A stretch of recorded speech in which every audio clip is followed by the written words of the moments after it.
Samo še grenak spomin ostaja okrog 97 000 malim delničarjem nove KBM, ki so v vrstah čakali, da bi kupovali delnico banke. Mnogi so za nakupe najemali kredite. V tej bančni zgodbi pa so izgubili več kot 200 milijonov evrov. Država se je namreč odločila in razlastninila male delničarje in lastnike podrejenih obveznic.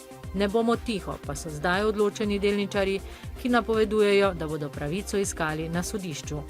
Ni kapitalistični sistem bil tako pokvarjen, ko je zdaj pokvarjeno to vse v tej naši državi, ko sprejemajo zakone, da rušijo zaupanje. Kako naprej in kje so glavni krivci, da je nova KBM potrebovala toliko dokapitalizacij?